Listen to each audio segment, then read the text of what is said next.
And welcome, everybody. I'm delighted to see so many of you here on Zoom with us this evening. This is going to be a really interesting panel discussion. We've got three superb panelists with us tonight on the topic of municipal law. And I have a feeling that I'm going to learn quite a bit.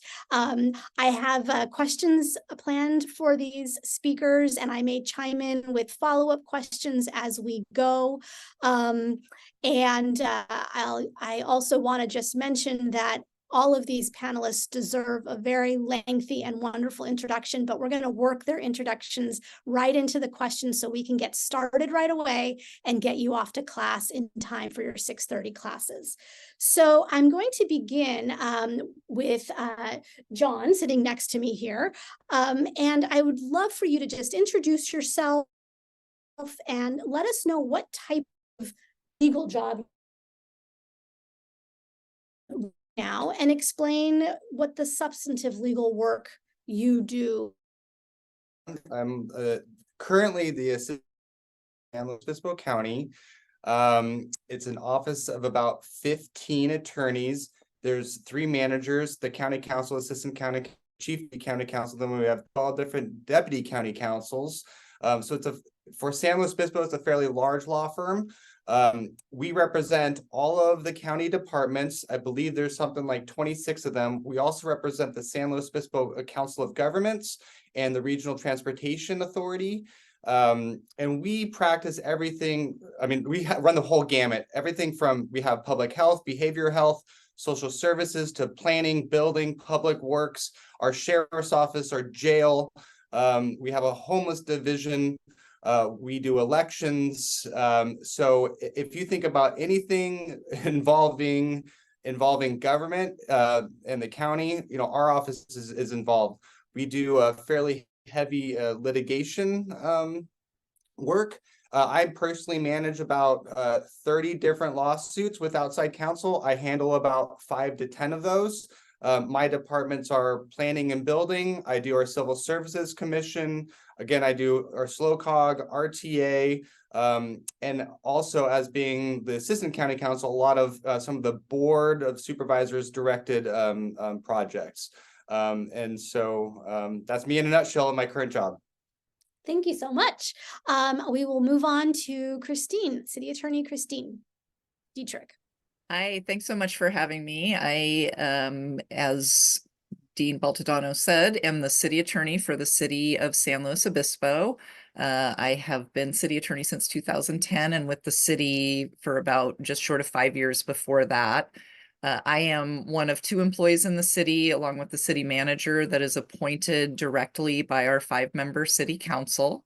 And I am the primary legal advisor to the city council. I supervise a staff of 2 regular full-time attorneys and a very gracious retired attorney who does some part-time and project work for me, along with a legal analyst, a paralegal, and 2 legal assistants is the entirety of our office. Marky, my assistant, advises the Planning Commission. So that's all of the development projects that you see in the city. We are advising on all of the land use and development and zoning compliance and housing law compliance, ADU, all of the emerging laws that you're reading about in the papers all the time, and as they apply to development that happens in the city. We also advise 14 advisory bodies here in the city. We have a very robust advisory body system. As well as 9 city departments. We're a full service city, which means we do have a police and fire department and a utilities department. Then in addition to those, we advise admin, human resources, planning, community development, finance. So again, like Jon, we're experts in generalism is how I like to describe the municipal attorney role. I also manage represented by outside counsel, the city's litigation and claims caseload. We have a pretty heavy caseload right now for the city, about 14 litigation cases. And at any given time, we have anywhere between, 20, 30, 40, 50 claims coming in active. And our practice areas include everything across the spectrum, like Jon said, elections law, land use and environmental compliance, labor and employment work, public works contracting, government transparency, ethics and conflicts of interest, police and civil rights work, and sort of any utilities, fee, rate structure, anything you can think of that cities do, we at some point have advised on. And that's part of what I love about what I do, is it's something different every day. It sounds like it. It's you kind of become expert in so many different areas. And for both Jon and for Christine, so are you both advising sort of to keep the city or the county out of legal trouble, but then also responding to claims against the city or county? Is that fair assessment? Fair assessment, yeah. Yeah. Okay. I prefer to be more proactive and less reactive, but we don't always get the luxury. Sure. Yeah. I mean, could you parse it out? Is it like 40-60%? Or I mean, like, it just depends. Yeah, I would say historically it's been more in the 70-30 range. I'd probably put it more in the 60-40 proactive advisory, preemptive work versus reactive and litigation work. We anticipated that litigation would escalate post-COVID, and it's been our local experience that it has. Sure, that makes sense. Daniel, let's hear from you. Yeah, thank you so much, Dean Dowsett and Dean Baltodano, for having me today. And thank you all for taking your evening to join. It's really an honor to be part of this panel with Jon and Christine. So my name is Daniel Cheung. I am an attorney, technically in private practice. I work with the law firm of Adamski, Murawski, Madden, Cumberland, and Green. We're a local law firm here in the Central Coast with about 15 attorneys now. And I've been with AMMCG, actually, I haven't even hit a year yet. So I'm a new California attorney. I took the bar 2 years ago, but I practiced for a few years in Utah before I moved with my wife to California. So I wondered if it might actually be helpful to take just a quick minute to step back, because something that I had to figure out about California local government law is what the heck is out there. So I think that the first thing to say is that it might be helpful to say that our practice settings amongst the three of us are different, but actually the practice of law is almost identical. The questions that probably come before us day to day might be different, but Christine and Jon go to their city and county buildings in SLO. I drive to an office in Avila Beach. But really, the way that we do our work and the way that you all, as our future colleagues, will advise as counselors and attorneys is the same, is very similar. So I currently split my practice between representation of a number of special districts here in the Central Coast. And then I also practice some general business law. So that's something that I sort of get to do in private practice. So real quick, when we say municipal, usually I think in California, when I crack open the government code, that refers to cities and towns. So I'm gonna broaden that out to include counties and then our special districts that I work with. So Jon works for one of 58 counties in California. Christine works for one of 482 cities or towns. And I work with many out of about 3,000 special districts in California. And there are over 30,000 special districts in the country. So there are a lot of special districts. They tend to be smaller, of course, but if you've actually ever ridden on BART up in the Bay Area, that's also a special district. These community services districts and things, they range in size, they range in the types of services that they offer. And of course, to answer the question that was posed, what do I do from day to day? Well, it depends on what client I'm working with that day. But I think that many of the same questions that Jon and Christine raised, employment matters, contract matters, oftentimes zoning questions, transparency, conflict of interest, those are the same types of questions that I get to answer with my clients. But of course, in a different context. One day I might have to drive an hour and a half out to North County to do that. And Jon might have to do the same thing. But it not only do the questions that I face day to day differ, but the clients that I work with, Jon and Christine have sort of one institutional client, even though that gets really complicated really quickly, I'm sure, when you break it out by department and elected officials and such. But I get to work with about a half dozen different special district clients on any given day. I'll pause there and. No, that's great. That's very helpful to expand the conversation beyond municipal. And actually, I'm curious with special districts, Daniel. So is it a standalone entity so that a staff person who, now this is me wearing my employment law hat, a staff person who would be employed by that special district, is the special district like the employer? Is it just like being a county or a city? That's exactly right. So there are dependent special districts. I don't know actually, John, if SLO County has any dependent special districts. There's You might none have a flood control district, which is technically its own. Yeah.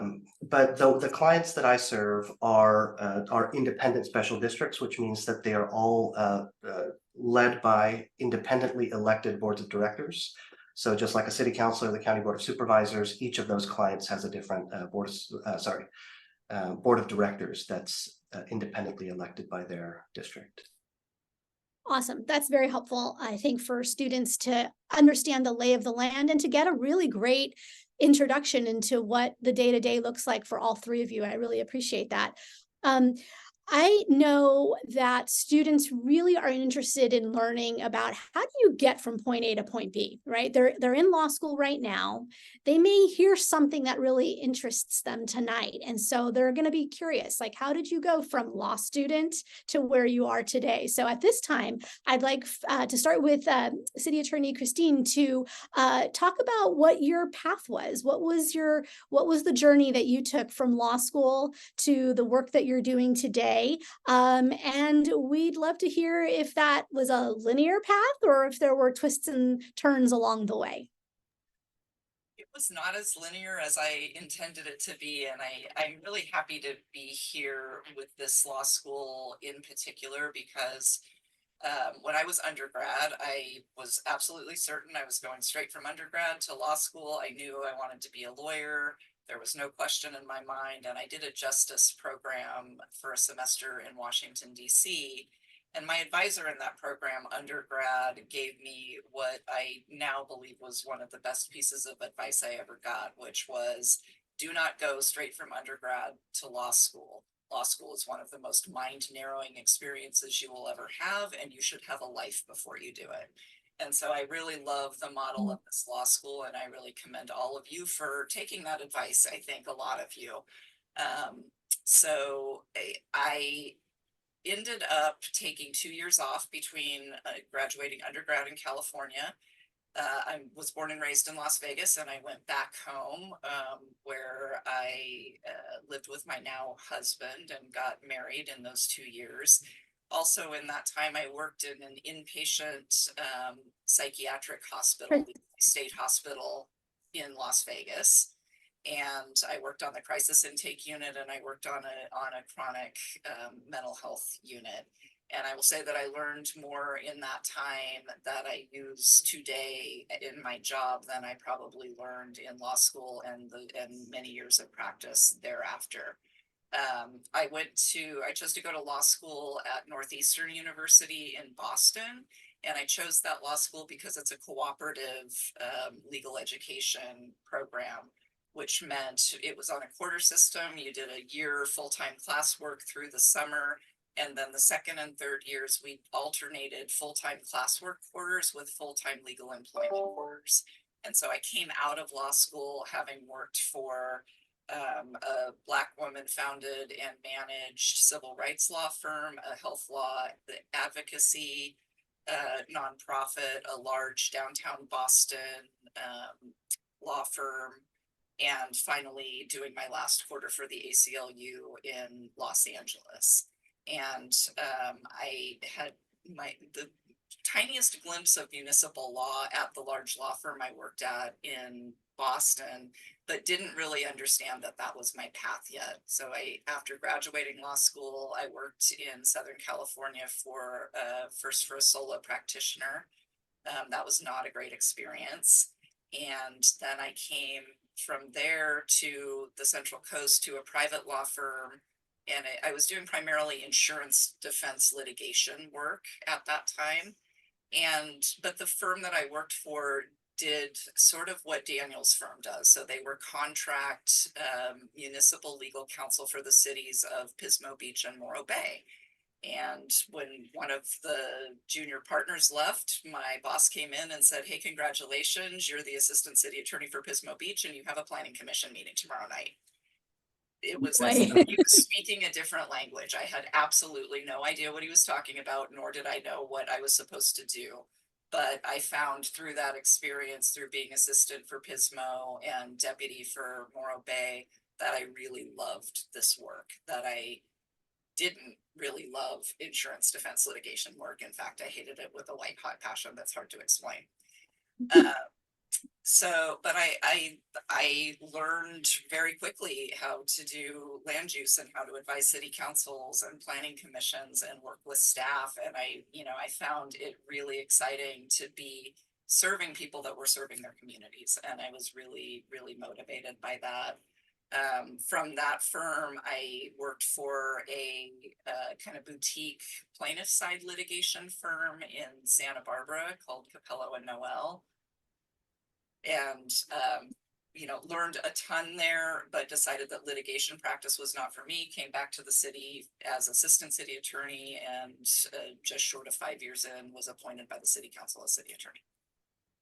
I love that. Thank you for sharing that journey. I at some point I want to compare notes when you were at the ACLU in LA, compared to when I was working in LA.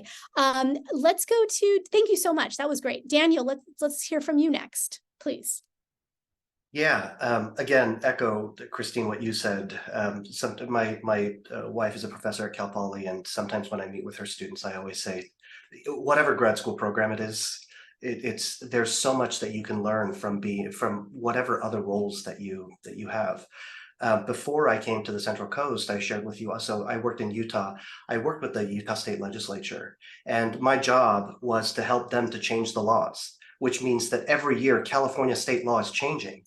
And so what you study for the bar exam, what you learn in class, there's a chance that could change in a few years. But what won't change are the skills and the experiences that you all bring to the table as counselors and advisors. And that, for me, was the thing that really drew me to the law. I don't think that there are many professions where you are trusted with people's livelihoods and lives.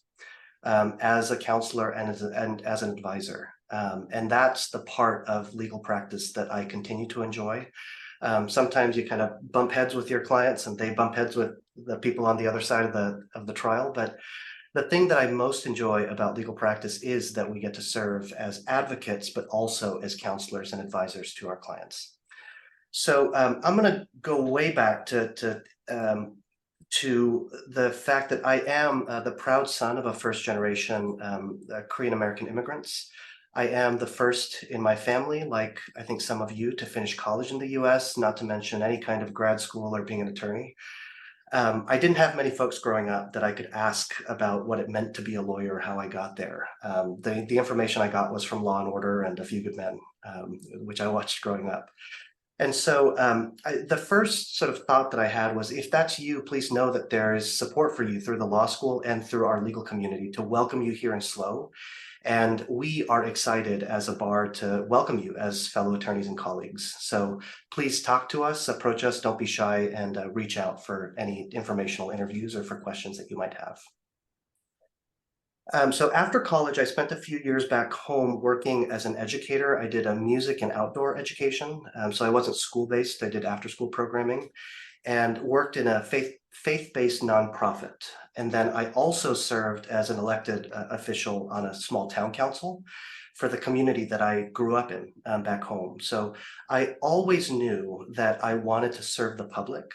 I actually resisted the idea of being a lawyer. I didn't want to be, but what I found is that as I went and looked at the opportunities that were available in public service, the law just interested me. I continue to be interested by the questions that we get to answer, that all of you will get to answer, and the way that law school, and the law trains us to think about problems, and really wicked problems for which there isn't a clear answer sometimes. And I really like that.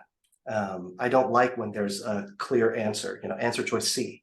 That's often not how the law works, and I really appreciate that about about the law. So I share with you some of my other background because I think that a huge part of this practice that I have learned over the past few years is that it's so important for me to bring my whole self to legal practice, and to remember where I came from, what motivated me to apply to law school, which for me was growing up helping my parents look at contracts as an elementary school kid. I know that's unauthorized practice of law, but like looking at things that I had no training and my parents didn't have the background to be able to do. So just want to encourage us, including myself, to remember to bring our whole selves, and that every experience that you've had, that I've had, I bring to the table every day that I work with my clients, or I try to on my good days. And then finally, after law school, so I went to NYU, I went to law school in New York. Again, just loved law school. I loved law school. I hope you have the same experience. The questions that you get to ask, I'm seeing some, but the questions that you get that we get to ask, and the questions that we are charged as a profession to try to answer are really hard questions. So I served for 6 years as nonpartisan general counsel to the Utah State Legislature. I specialized in health and cybersecurity law, and I worked with legislators to help them draft and develop policy. And that's what I sort of translated a little bit to what I continue to do here in the Central Coast. And I continue to enjoy it. It's still fun on most days. That's wonderful. Thank you, Daniel. I really appreciate you sharing that you're a first generation law student.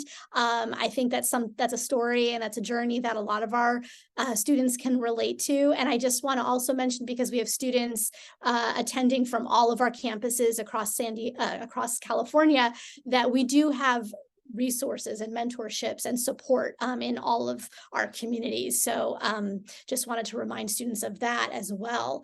So let us then turn to Jon. Sure. So I'll be quick. My point A to point Z story. I went to Cal Poly for my undergrad. I got my BA in political science. As part of that program, it required you to do an internship. So I decided to do an internship with the city manager of Arroyo Grande. And really, that was the point in time where I saw, how the interface between government and its constituents, and how if there's a high level of customer service, how there's this beautiful situation where actually people like government, and the government, treats them well, and they're responsive to it. And I had the benefit, it was a very small city. And so I got engaged with that. And then at that time I met the city attorney, and he just seemed to have all the answers to all the questions. And I loved it. So so I got my master's in public policy at Cal Poly at the same time. I then became a file clerk and a paralegal for that city attorney. Then I went to Golden Gate University after working for him for about 3 years. I returned back to his firm to work as an attorney for 3 years, very similar to Mr. Cheung's, what he does right now. That was fun, but then I had the opportunity to throw my hat and become the assistant city attorney under Ms. Dietrick. And that was just, the most blessed experience of my life. I loved working for the city of San Luis Obispo.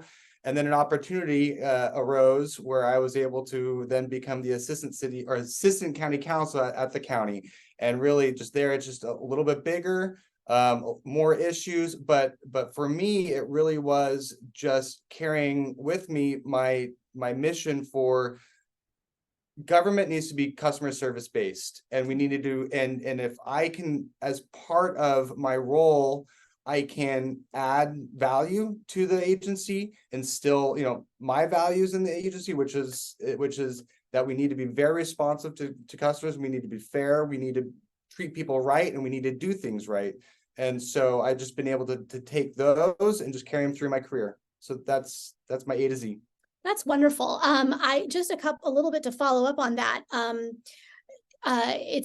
mean, I'm curious, has your experience been that even when you have to deliver bad news, whether it's to the public or to even a department that you're advising, if those entities have felt heard and seen, Yeah. does that help? That's one of the beautiful things about being in-house, which is when, and Daniel can attest to this, when you have a client on the other side and they're paying you an hourly fee, lots of clients will feel like they're paying you a fee and they deserve the answer that they want to hear. When you're in-house, you're in large part detached from that. I mean, there is a political component, but in large part, you get much freer reign to advise correctly and because you are not connected with that bill, with that invoice that you had to send them at the end of the month. And so you can be incredibly straightforward with them. And it's very, for me emotionally, it was very healthy, because you didn't carry the baggage of, oh my gosh, I gave this person advice that they didn't want to hear. Are they going to pay me at the end of the month? So yeah, that's true. You get a steady paycheck, yes, regardless of what the ebb and flow of work is. So that's also good. And then you went to a law school that was also an evening-based law school program, right? they had that. It Okay. was actually it was a tier 4 law school, Okay. Golden Gate. And I don't actually think they're accredited anymore, but that's okay. Yeah, it's okay. You're here now and you're doing great. Wonderful. So we're going to move on. And I'd like to just ask each of you, and we'll start with Mr. Cheung. What aspects of the work that you do you love? And what aspects of the work do you do that you don't like, that kind of you end up procrastinating because it's not your favorite part of the job? Can you shed a little bit of light on that? And we're just going to do a couple minutes each. Yeah, so I thought about this as the sort of the good, the bad, and the ugly. So I'll go in reverse order because I'm an optimist. So the ugly, and I think this is true for all of us in the legal profession, is that oftentimes when clients are coming to us, sometimes it's to be collaborative problem solvers and make something great. A lot of times, though, it's because things aren't going swimmingly. There's a fight going on, the client's being sued. So that's always it's not my favorite day. We are called as lawyers oftentimes to help fix our clients' challenges and to fix their problems. So that's just a general part of the practice of law that I think it can change the tone of a day. The sort of qualified bad, and I think this is one distinction between private practice and public practice, or practice for public clients and practice for private clients, I should say, is that the work and by necessity of public clients is very public. So under the Brown Act, meetings have to be open. They can only discuss certain things, very limited things in closed session. Whereas with the private client, it's a phone call. You can call the board in, you can just pop them on Zoom, and you can meet anytime. And that's not available to the public sector clients in the same way. It's a broad generalization, but that's just one difference, I think, between those two settings. Daniel, you froze on our end. I don't know if he's frozen. Is everyone frozen? Oh, we're frozen. Okay, we're frozen. So real quick, so again, the ugly is sometimes we got to get in there and fight. The bad is that the work tends to, again, qualified bad is that the work is public for public clients. And then the good, though, and I sort of alluded to this, is that I still love the practice of law. I think the challenges that we get to work with are wicked problems, which are problems that aren't necessarily clear about what the problem is exactly, or for which the solution may not be clear.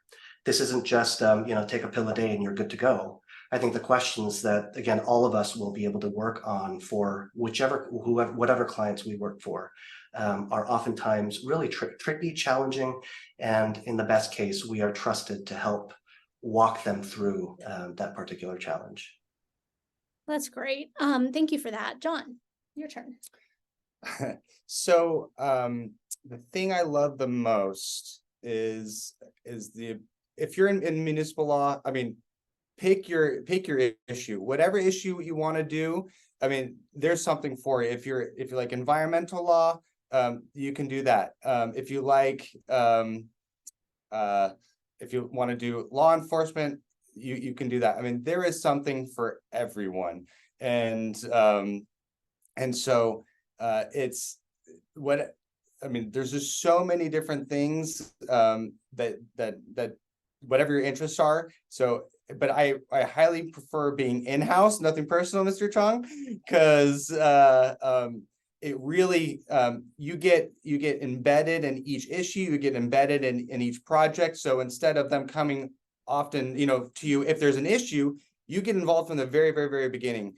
And then what happens is you build this I don't know, it's kind of like this ownership over some of these different projects, these big issues. So for me, one of our big projects is homelessness. So I advise our homeless division, and it's tough. It's really tough, but we are doing some amazing projects, and that we are executing, and I'm part of that team. And so when you see successes, you get to feel those successes are very personal to you. Just like I advise our public work, or actually our flood control district on the Nascimento pipeline, and there's been some leaks with that, and those are really traumatic, because for some people, like the city of SLO, that's one of their 3 water resources. And so we were able to go in there, figure out, let's fix it, and let's get into litigation over it, and we found a resolution. But because of my role and how I'm able to be with that team, and they look to me for, you know, not just legal advice, but leadership and policy advice, and we work it as a team, it's very rewarding to me. And so you know, whatever issue you want, municipal law is great because you can get in there. I highly advise you to be in-house, because you really become the central team member, and it's great. And so, yeah. I thought you were going to say your favorite part is Oh, advising CSC? the Civil Service Commission. That one too. Yeah. I serve as a county civil service commissioner for the county of San Luis Obispo. So I do see Jon in those meetings. He's the attorney that advises the county during those meetings. Next we go to Christine. So I would say that probably what I love most about this practice is that it is a very values-based practice, and it is a very resolution-driven practice. And you know, I will say that the community of municipal lawyers shares a very deep sense of commitment to public service. In my experience, I have the honor of serving on a statewide board, the City Attorney's Department of the League of California Cities. And, you know, I can tell you firsthand, Jon's an incredible attorney to have on your team, an incredible human being to have on your team. And I think that I am constantly inspired by the type of attorneys that I see do this work. And that's not to say that I didn't know wonderful litigators and wonderful practitioners in other places, but these are people who are really committed to transparency, to integrity in government, to trying to do the right thing as a driver behind the legal advice they give. This is not a practice that is driven by win at all costs or advocate to the bounds of ethics.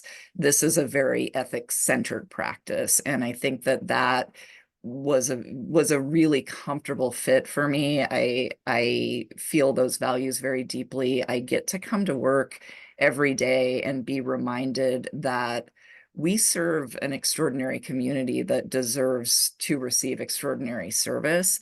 And it is really gratifying to walk around your community and see in a very real, very visceral way the fruits of your labor, right?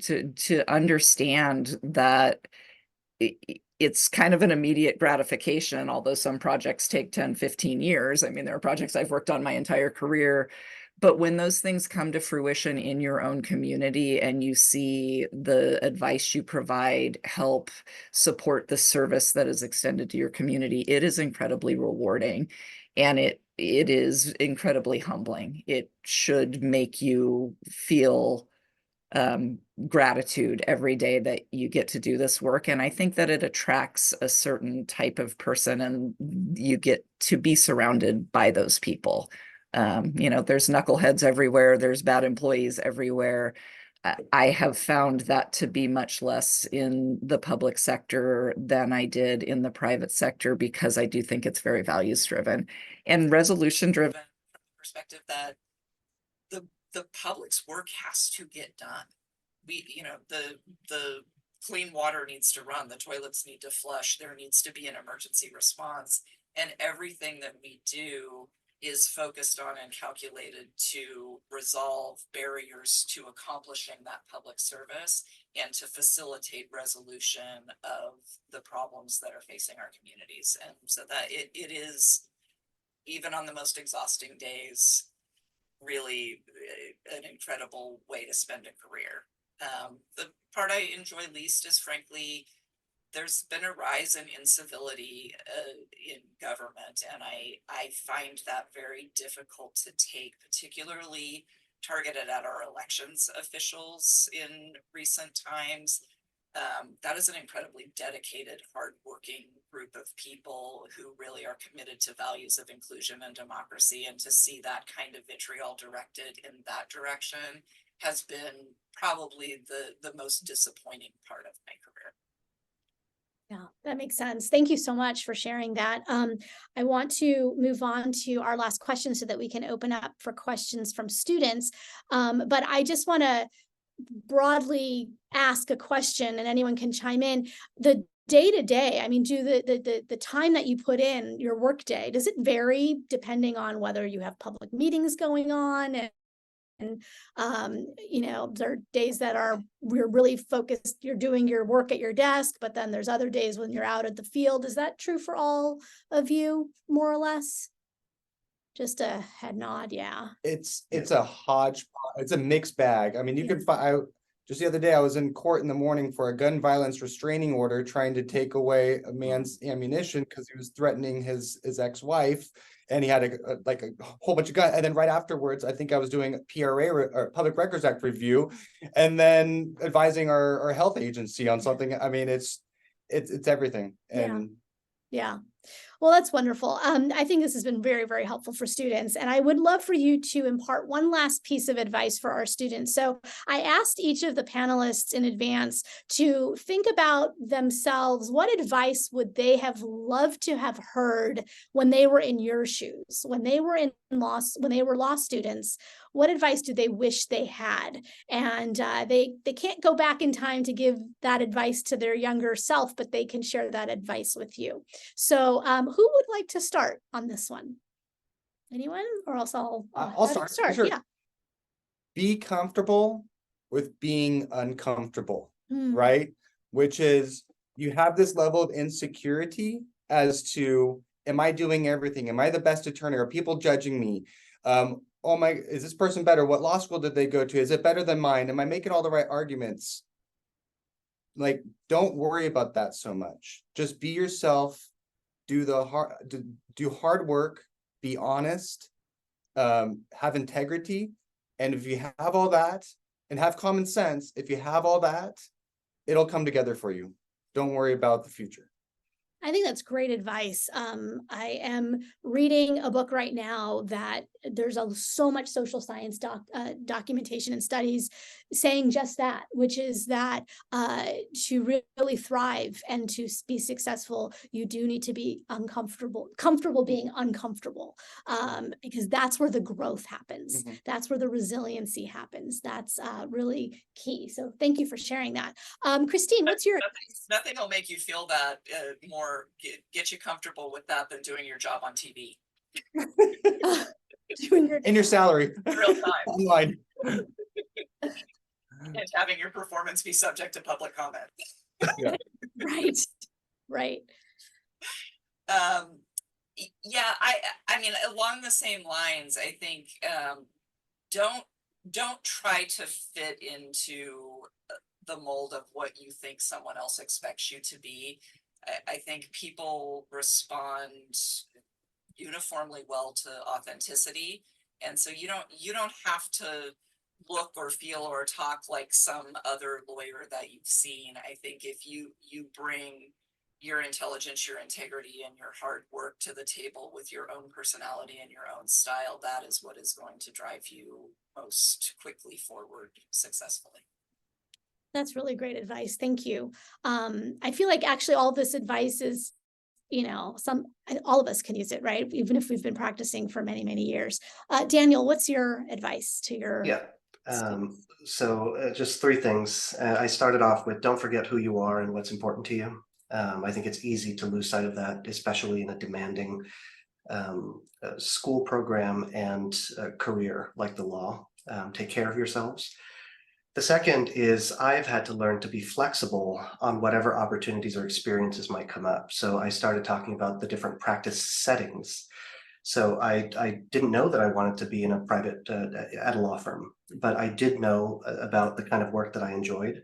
So there is something out there for you. And I think that if we get fixated on certain things, you could lose an opportunity that could otherwise be available. And then the last one is just to enjoy the ride and have fun. Again, the law can be stressful, but there's so much to learn and so much about it to love. I love that. Thank you all for that great advice. Be comfortable being uncomfortable while you're being your authentic self, and remain flexible and open to unexpected opportunities and have fun while you're doing it. So taken all together, I think you guys should just open up a new, I don't know, start a new club or something like that. That's really great advice. I want to now see if we have any questions from our audience. And Dean Dowsett, do you want to either ask the questions or call on students for us, please? So students and guests, you have an opportunity. You can put your question in the chat, or if you want to use your raise hand reaction, you're welcome to do that, and we will call on you. While you're thinking about if you have a question that you want to ask the panelists, there were some in the chat, so let me just share one of those. I just pulled that up. So there's a question early on that I'm sorry we didn't address sooner. What is a public sector client? So John, do you want to just quickly define what that means? Sure. I mean, very straightforward. There's cities and counties, like Dana said, there's 300 or 400 cities. They're incorporated. There's 58 counties. They're a political subdivision of the state. Then you could be a municipal lawyer with the state, either in one of the several different agencies, or you can be typically and then special districts are also a creature of the government code too. And so they're just separate entities.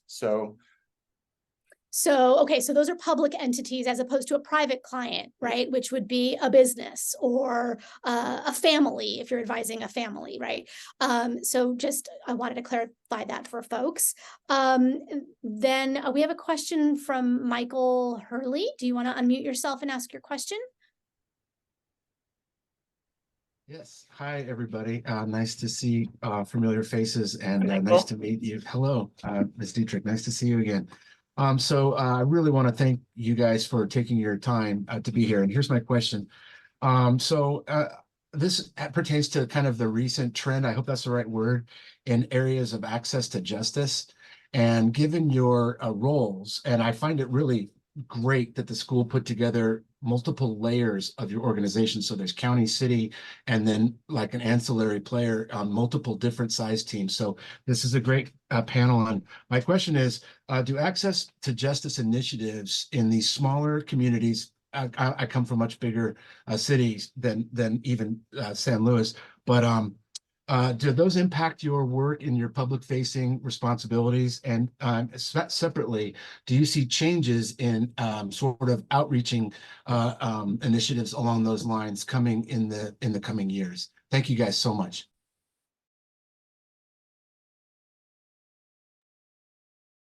So I think John or Christine, you are probably much more direct. Special districts have limited authority in that area, although I'm happy to speak to it. But Christine, I think John and Dean Baltodano might be frozen. Nope. Sure. I can start and maybe we can funnel up, because I think if special districts have virtually no justice access nexus, cities have limited, right? So I do some criminal prosecution work, but it is municipal code prosecution only. And we use that almost exclusively as a tool to help people access resources. It is almost never our goal to send someone to jail. And so, I think that we're not part of, unfortunately, we're trying to work our way in what they call the justice partners in our county.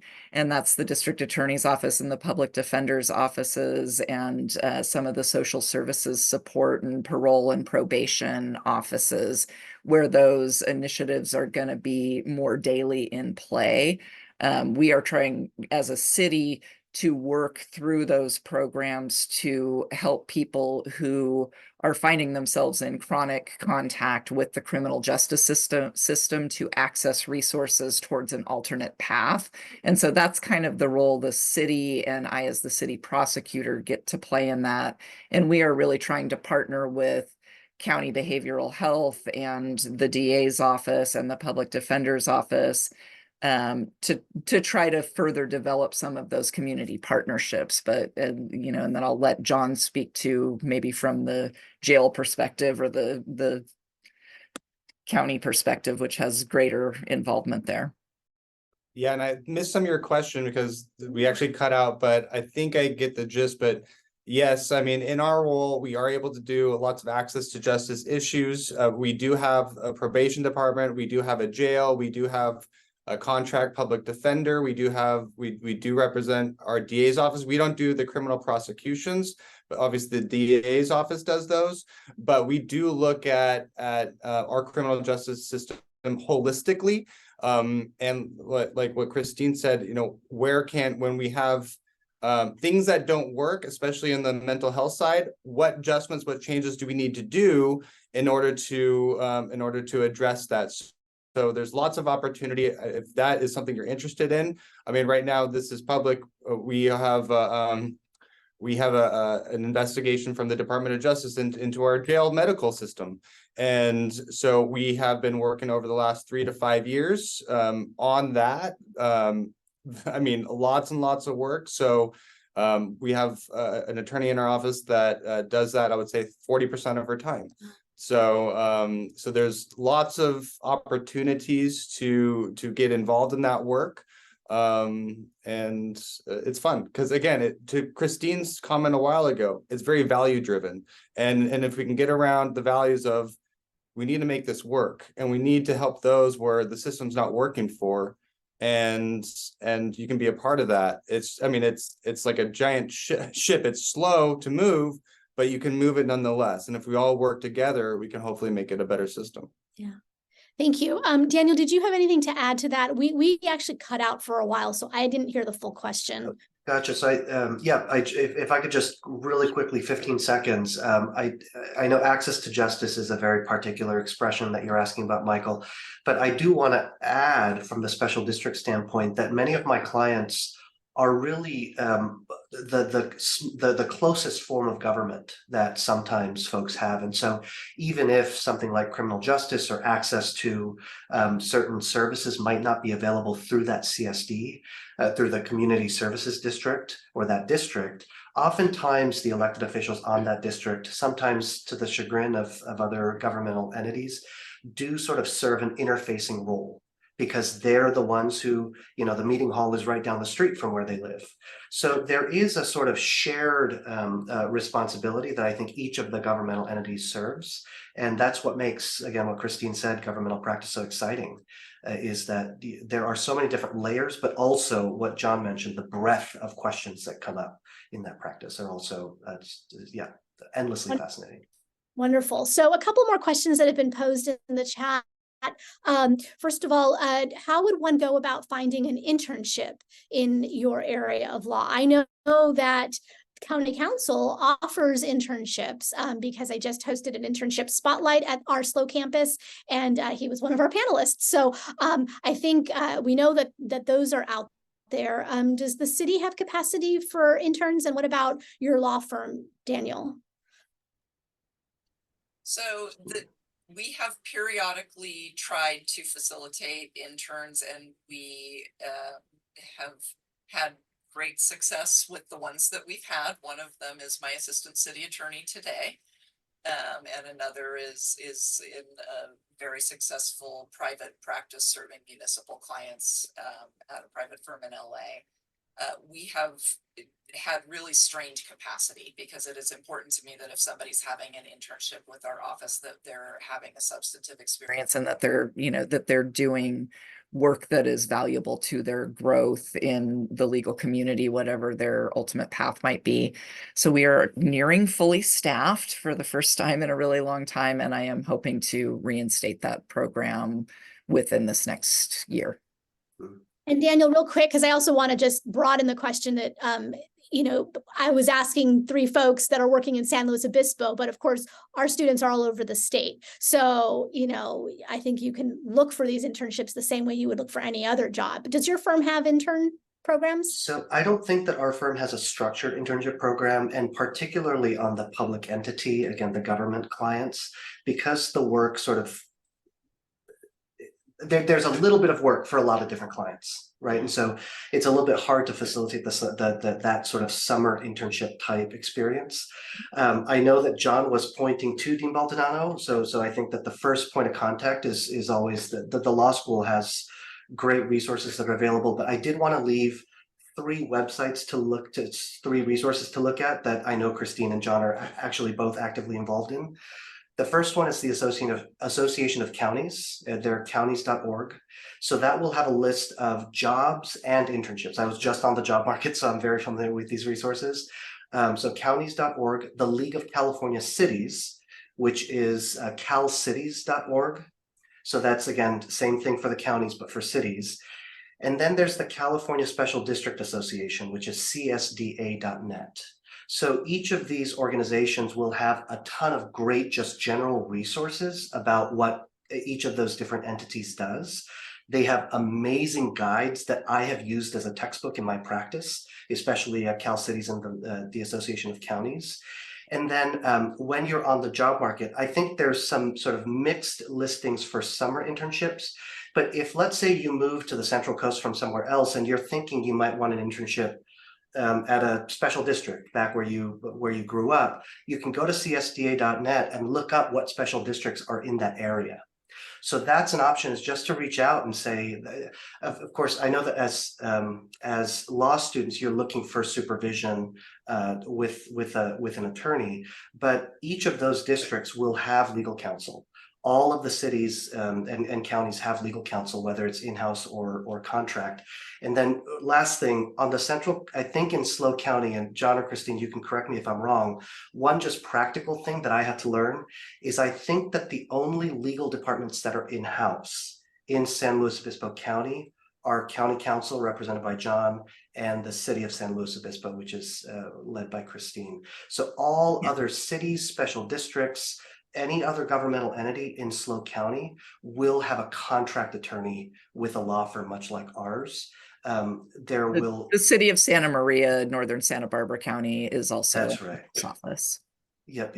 So those are wonderful resources. There was a request to put those websites in the chat. I can't do that because I'm sitting at an awkward angle right now, but I think maybe I will be able to ask Dean Dowsett. We can send a follow-up email maybe to people that attended with those email addresses. Is that possible, Dean Dowsett? Yes, when I send out the link to the video, we can include.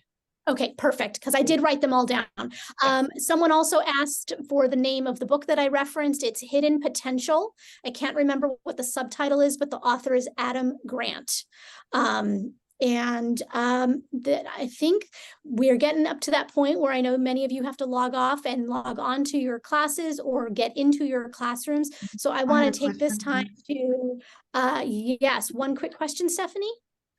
Yes, I'm somewhat of a different student. I have 20 years of litigation experience as was a law clerk, litigation and paralegal, discovery manager, both in federal courts and state courts. Normally, the type of practice areas that seemingly not the case in municipal law, is that, you come in as a real property lawyer, or you come in as a transactional lawyer with a particular discipline. It sounds as though the practice, if there is one, in the definitive sense of municipal law, covers a very wide ambit, such as it could be real estate law, could be real property law, could be even contract law or administrative law, election law. That by itself is, and that certainly is a real commendation to the people who practice in municipal law by virtue of the different practice areas. I myself, my practice areas are being IP law, intellectual property, tort, toxic tort, environmental law, and I've dabbled in some real estate law along the way. But, it's certainly not the wider gamut of what municipal law is. So given someone with my background, how would you say will leverage what I already have? I'm very interested in working this the So I would city say for the city and working with the county clerk and all those types of things. Yeah. As well. So Thank you, Stephanie. I would say you have the mechanics, you have the tools, you're familiar with federal practice. It's just then a matter of learning substantively the other areas of law. But because you have that litigation experience, I mean, that's usually that's the one half. The other half is substantively, let's say, on elections. You just have to learn that too. But having that background is huge. Thank you. There's a lot of opportunity, it sounds like, in this type of practice, because you are there's so many different variations, right, on the day-to-day, which I think is really exciting. I want to thank our panelists for their time this evening, for preparing for tonight and being with us tonight. And I want to thank all students for your attentiveness. If we have any guests in the audience, thank you also for tuning in. This has been very informative, and I really appreciated everything that you shared this evening, especially all of that advice. I thought the advice was outstanding. We will follow up. I do think that Daniel was able to get the websites into the chat, possibly while we were talking here. So that's helpful. And we'll follow up with that. And if anyone is welcome to email me at ebaltodano at slowlaw.org if they have any follow-up questions. And if I can't answer them, I know where to find these three. So thank you so much, everyone, for your time this evening, and good night.